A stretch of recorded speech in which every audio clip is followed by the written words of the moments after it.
Friends, welcome to Yasi lounge. അപ്പോൾ ഇന്ന് നമ്മളൊരു സ്പെഷ്യൽ ബിരിയാണിയാണ് ഉണ്ടാക്കാൻ പോകുന്നത്. അപ്പം നമ്മളുടെ ബിരിയാണിയുടെ പേരാണ് റവ ബിരിയാണി. പറഞ്ഞ പോലെ തന്നെ ഇത് റവ കൊണ്ടുണ്ടാക്കുന്ന ബിരിയാണിയാണ് വിത്ത് ചിക്കൻ. അപ്പോൾ ആദ്യം നമുക്ക് ചിക്കൻ ഒന്ന് മാരിനേറ്റ് ചെയ്ത് വെക്കാം. അതിനായിട്ട് ഞാനിവിടെ 1/2 teaspoon turmeric powder, 1.5 teaspoon chilli powder, Kashmiri ചില്ലിയാണ് എടുത്തിരിക്കുന്നത്. പിന്നെ കുറച്ച് ഉപ്പ്, അത് നമ്മളുടെ ടേസ്റ്റിനനുസരിച്ച് ഇട്ട് കൊടുക്കാം. ഇത് നന്നായിട്ട് മിക്സ് ചെയ്തതിന് ശേഷം ഇതിലേക്ക് ചെറുതാക്കി കട്ട് ചെയ്ത് വെച്ചിരിക്കുന്ന ബോൺലെസ് ചിക്കൻ ആണ്. ഇത് ഞാൻ 1.5 കപ്പോളം എടുത്തിട്ടുണ്ട്. ഇത് ഇതിലേക്ക് ഇട്ടിട്ട് നന്നായിട്ട് മിക്സ് ചെയ്ത് കൊടുക്കുക. നമ്മൾ വെള്ളമൊന്നും ചേർക്കേണ്ട ആവശ്യമില്ല, കാരണം ചിക്കൻ വാഷ് ചെയ്തെടുക്കുമ്പോൾ തന്നെ അതിനകത്ത് കുറച്ച് വെള്ളം ഉണ്ടാവും. എന്നിട്ട് ഇതിനൊരു 15 മിനിറ്റ്സ് നമുക്ക് മാരിനേറ്റ് ചെയ്യാൻ വെക്കാം. ഇതിലേക്ക് വേണ്ടത് ജിഞ്ചറും ഗാർലിക്കും ചില്ലിയും കൂടെ മിക്സ് ചെയ്ത പേസ്റ്റ്, പിന്നെ ഒരു 3 സവാള ചെറുതായിട്ട് അരിഞ്ഞത്, 2.5 കപ്പ് ബെൻസി റവ, ഞാനിത് നന്നായി സോക്ക് ചെയ്തെടുത്തതാണ്, പിന്നെ ഒരു 2 ടൊമാറ്റോ നന്നായി ചെറുതാക്കി അരിഞ്ഞത്, പിന്നെ കുറച്ച് മല്ലിച്ചപ്പും പുതിനയും കൂടെ മിക്സ് ചെയ്ത് അരിഞ്ഞു വെച്ചത്. ഈ ചിക്കൻ നന്നായിട്ട് ഫ്രൈ ചെയ്തെടുക്കുന്നുണ്ട്. ഇടയ്ക്കൊന്ന് ജസ്റ്റ് ഇളക്കി കൊടുക്കുക, നന്നായിട്ട് ഒന്ന് ഫ്രൈ ചെയ്തെടുക്കുക. ഉള്ളിൽ സോഫ്റ്റുള്ള രീതിക്കാണ് നമ്മൾ ഫ്രൈ ചെയ്തെടുക്കേണ്ടത്. ഇതുപോലെ ഇതിനെ ഫ്രൈ ചെയ്ത് മാറ്റി വയ്ക്കുക.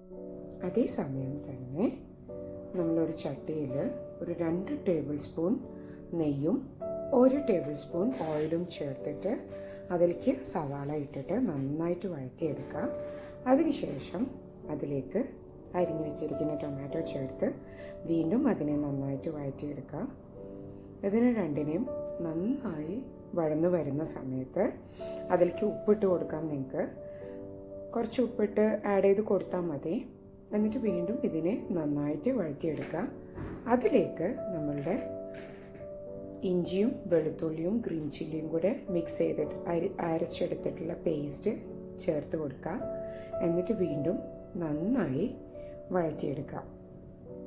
ഞാനിവിടെ 2 ചില്ലിയാണ് എടുത്തിരിക്കുന്നത്, ഗ്രീൻ ചില്ലി അത്രേ എടുത്തിട്ടുള്ളൂ. ഓക്കെ, ഇത് വീണ്ടും നന്നായിട്ട് മിക്സ് ചെയ്തതിന് ശേഷം ഒരു 1/2 ടീസ്പൂൺ ബിരിയാണി മസാല ഞാനിതിലേക്ക് ചേർക്കുന്നുണ്ട്. ഓക്കെ, എന്നിട്ട് വീണ്ടും നന്നായിട്ട് വഴറ്റി കൊടുക്കുക. അതിനുശേഷം ഇതിലേക്ക് 2 ടേബിൾ സ്പൂൺ തൈര്, പുളിയില്ലാത്ത തൈരാണ് ഞാൻ ചേർത്ത് കൊടുത്തിരിക്കുന്നത്. നന്നായിട്ട് മിക്സ് ചെയ്തതിന് ശേഷം ഇതിലേക്ക് ഒരു ചെറിയൊരു പീസ് ലെമണിൻ്റെ നീരൂടെ ചേർത്ത് കൊടുക്കാം. എന്നിട്ട് വീണ്ടും ഇതിനെ നന്നായിട്ട് മിക്സ് ചെയ്ത് എടുക്കുക.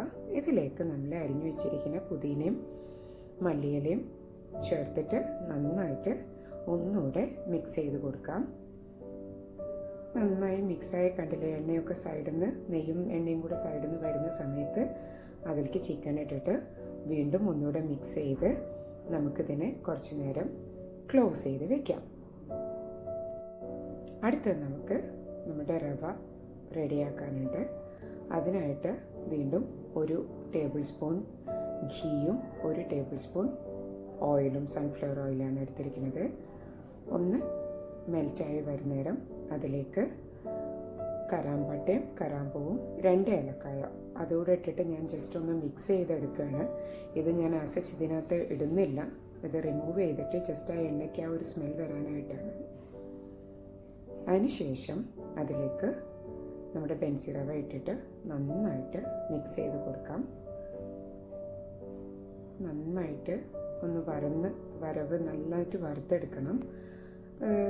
നന്നായിട്ട് വറുത്തെടുത്ത് കഴിഞ്ഞതിന് ശേഷം അതിലേക്ക് തിളപ്പിച്ച് വെച്ചിരിക്കുന്ന വെള്ളമാണ് ഞാൻ ആഡ് ചെയ്തിട്ടുള്ളത്.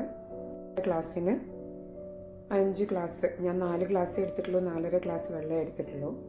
നന്നായിട്ട് വെള്ളം വറ്റി വരുന്നവരെ ഇളക്കി കൊടുക്കുക, ഇടയ്ക്കിടയ്ക്ക് ഇളക്കിയെടുക്കുക. ഈ വെള്ളം വറ്റി വന്നിട്ടുണ്ട്. ഇതിന് ഞാൻ പിന്നീട് ഒരു പാനിലേക്ക്, നോൺ സ്റ്റിക്ക് പാനിലേക്ക് മാറ്റിയിട്ട് അടിഭാഗത്ത് കുറച്ച് റവ ഇട്ട് കൊടുത്ത് അതിൻ്റെ മുകളിലായിട്ട് ചിക്കൻ്റെ മിക്സും ഫില്ല് ചെയ്ത് കൊടുക്കുക. അതിൻ്റെ മേലേക്ക് വീണ്ടും നമ്മുടെ റവയുടെ മിക്സ് തന്നെ ചേർത്ത് കൊടുക്കാം. ഞാൻ ഇതിനകത്തേക്ക് ഉപ്പ് മാത്രമേ ഇട്ടിട്ടുള്ളൂ, വേറെ ഒന്നും ഇതിൽ റവയിൽ ആഡ് ചെയ്തിട്ടില്ല. നന്നായിട്ട് സ്പ്രെഡ് ചെയ്ത് കൊടുക്കുക. അതിൻ്റെ മേലെ ഒരു ഒറ്റ ടേബിൾ സ്പൂൺ ഓയിലല്ല നെയ്യാണ് എടുത്തിരിക്കുന്നത്. നിങ്ങൾക്ക് ഓയിൽ വേണമെങ്കിൽ ഓയിൽ എടുക്കാം. ജസ്റ്റ് ഒന്ന് അതിൻ്റെ മേലെ കൂടെ ഒഴിച്ച ശേഷം മല്ലിയിലയും ഇട്ടിട്ട് ഞാൻ മൂടി വയ്ക്കുന്നുണ്ട്. കാരണം ഇത് കുറച്ചൊരു വെള്ളം ഉള്ള പോലത്തെ കൺസിസ്റ്റൻസിയാണ്. അതൊന്ന് ഡ്രൈ ആയി വരാൻ വേണ്ടിയിട്ടാണ് കുറച്ച് നേരം മൂടി വയ്ക്കുന്നത്. ഇതേ നമ്മുടെ റവ ബിരിയാണി റെഡി ആയിട്ടുണ്ട്. നല്ല ടേസ്റ്റാണ് ഇത് കഴിക്കാൻ. എല്ലാവർക്കും നന്നായിട്ട് ഇഷ്ടപ്പെടുന്ന ഒരു ഡിഷാണ്. അപ്പം നിങ്ങളെല്ലാവരും ഇത് ട്രൈ ചെയ്ത് നോക്കണം. കമൻറ്റ്സ് എന്നെ അറിയിക്കണം. Okay, thank you.